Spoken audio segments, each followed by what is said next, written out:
Good morning and welcome to this week's Wednesday with Warbus. I'm here with Sabina Garrett, our child nutritionist, and we're at Altus Junior High. And she's going to talk to us about a grant that she received to buy these hydroponic grow towers. And as you can see, we've got some lettuce growing, and talk about that process and how we were going to use that with school. But we do have some grown, and it is going to be used in our meals that go out to the students. So Sabina, kind of tell us how it got started and what the grant consisted of. Okay. And Okay.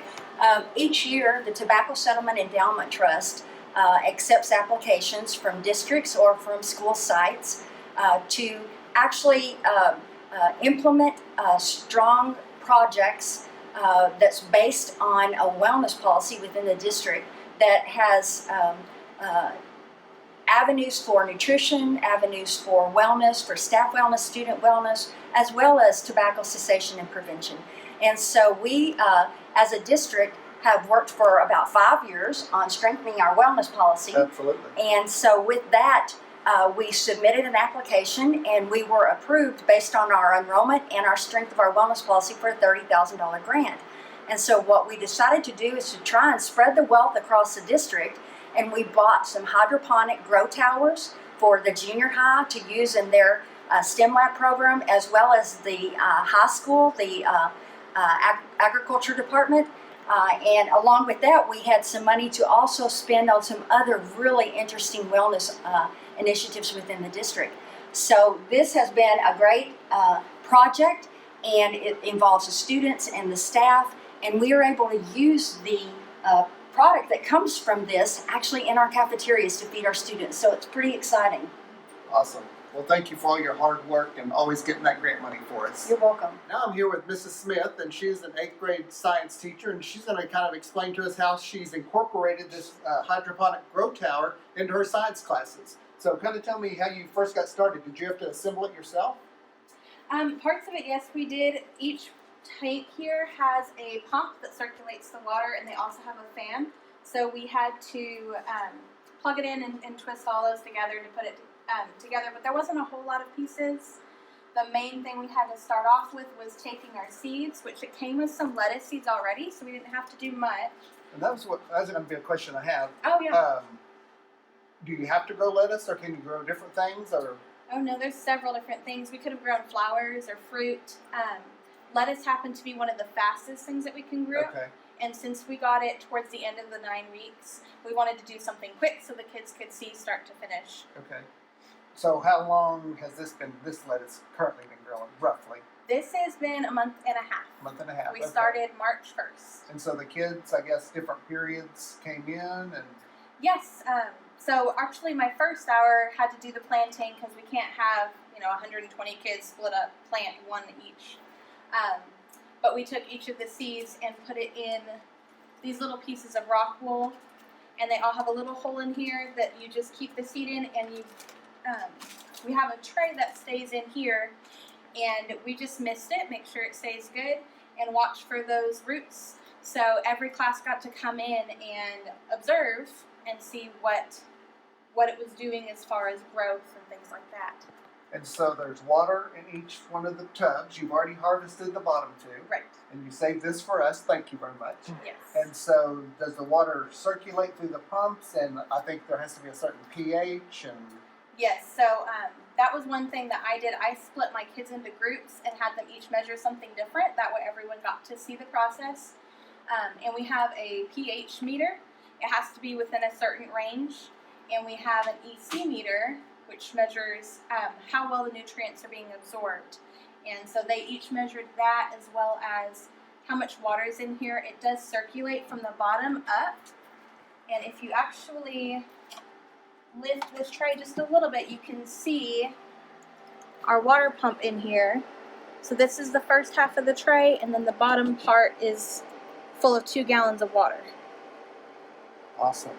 And so the plan was, so throughout the rest of the semester, you were going to harvest this and then maybe plant some more and try to get another batch before school was out. So things changed. Right. So we are going to harvest it. We're going to use it in our sack lunches that are going out on the Bulldog Thunder buses as we deliver to the town. So that's Yes. great. And then next year, do you plan to incorporate it for the whole school year, different times? And are you thinking about different vegetables or?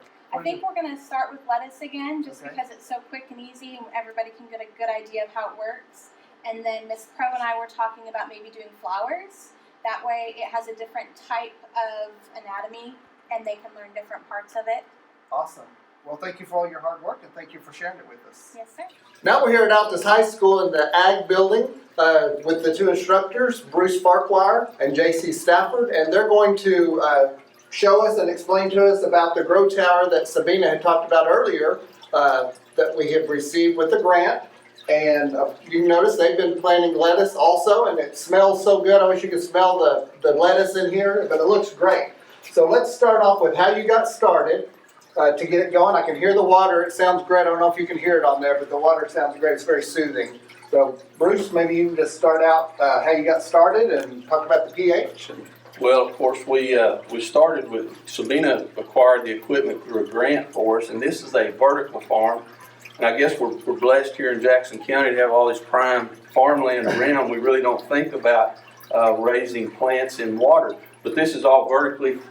The water pumps vertically through here. All the plants grow vertically on a wall, where some of the other systems are flat, as you would in a typical farming or agricultural production project. But this all grows up this wall. And I showed you just a minute ago, the roots actually grow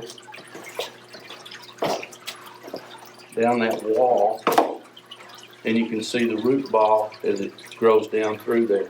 Okay, and the water's stored in the bottom and it Water circulates is through down the here. top and just trickles down through the roots. Mm-hmm. Okay. Do you, how often do you add water? Is it special water or is it tap water? And do you add any kind of pH or fertilizer or? When we first started the young plants, we had some trouble, and you can see some of the smaller ones here. I'll show you this over in just a minute. But when we started them back in here, we had some trouble with pH, and we just balanced the pH with a chemical and brought the pH back down. We just use tap water, and I add about 10 gallons to each side every 2 weeks. So really, there's not a lot of water that's used. Okay. JC, why don't you tell us how you kind of get started and tell us the involvement that the students have had with it and just kind of how you got the plants going. Well, the students have been involved in this from the ground up. They're the ones that actually, we laid all of the material out and they assembled it. We let them read the instructions so that they had ownership in this project. And we start here with the seeds that came with it. And as you can see, the seeds are coated in a fertilizer and antifungal to get them started correctly so that they grow quickly. And then once we have the seeds planted into the fiber cubes, as you can see here, they will sprout. And when they are tall enough, then we transfer them over to the grow tower and then manage the pH levels in the water and fertilizer waters and the fertilizer levels in the water from there. Can you reuse the fiber? No, you could, but I'm probably not economically feasible. Gotcha. Okay. When we transplant those, I've already cut these into squares. You just pull that square out and insert it into one of the cells. Okay. I know it kind of threw a kink in things, school being out abruptly. The junior high was planning on sharing theirs with the cafeteria. So we did harvest some of it, and we're going to put it in the lunch bags that are going out to the community. So what were y'all's plans originally before it all got started? Did y'all have plans for your lettuce or with the kids? Or? We were going to harvest some, and we agreed with Sabina when we got the system that we would make some of it available through the cafeteria. But talking today, I think we're going to harvest this Monday afternoon and use it in the food packages. Awesome. Next week.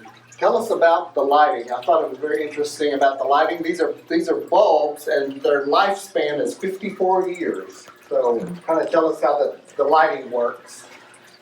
The lights, it's an artificial light, and in order to maximize growth, you manipulate the amount of light that the plants have available in a day. Each one of these puts out about 11,000 lumens, each bulb. So we're close to 36,000, 38,000 lumens total is what it's putting out. And what's interesting about it is each one of these bulbs only burns 80 watts. Wow. I knew when I touched it. Will you plug it in, JC? Yes. when we touch it, it's not hot at all, and I guess you have a little timer, Yes. and they get a little bit of natural light and then the artificial light. Very bright. That's why we had it turned off, because you can barely see through this bright light. But that's very, very interesting. Well, I hope you enjoyed our trip to the junior high and here at the high school to see the grow towers, how well they're being used. And again, thank you to Sabina for getting that grant done. There's a lot of exciting things going on with it, and the students are really getting a lot of knowledge from it. Last week with our meals, thank you to all the volunteers that have helped our Bulldog meals. We served over 16,000 meals last week, so we'll see how this week goes. We're already started off well, but very thankful for all the volunteers. And if you hadn't had an opportunity to volunteer, come on out and join us. And as always, may God continue to bless Altus Public Schools.